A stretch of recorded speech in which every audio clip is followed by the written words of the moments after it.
Welcome to Pyrography Made Easy. I'm Brenda. In this video, I'm going to do a review of Minisa Robinson's Woodburning Realistic Animals book. Now, before I get going, I need to tell you that the publisher sent me the book, but I do not receive any compensation for my review or any sales of the book. Now, I have admired Minisa's work for quite some time. And one of the reasons is that she creates very realistic art using a soldering iron or solid pin tip style of burning. Now, the type that Minisa uses does have a temperature control on it, which I think is essential for creating realistic work. Otherwise, it's very tough to get the tan colors. Minisa also has a wire tip burner, but she states in the book that she prefers the soldering iron and does the majority of her work with it. As she puts it, the artist uses the tool does not make the artist. And I so agree with that statement. Having the fanciest pyrography machine in the world will not make you a better artist if you don't know how to use it. So one of the things that I liked about her book was her section showing what sort of burn strokes can be made depending on which pen tip you are using. And then she proceeds to explain how to create that burn stroke. What's more is she does this for both types of burners, the solid tip and the wire tip. Another area in the book that I like is the feature study chapter.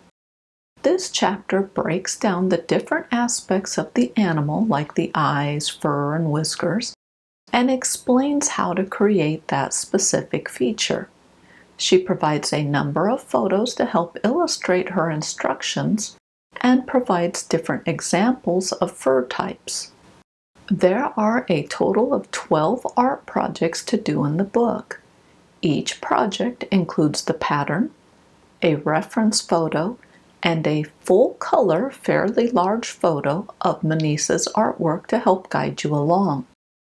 Each project is broken down into 5 steps. With each step, there is a photo showing you the areas you need to burn in, and below the photo is a darkness level chart and the written instructions. The chart lets you know how dark you should be burning for that particular step.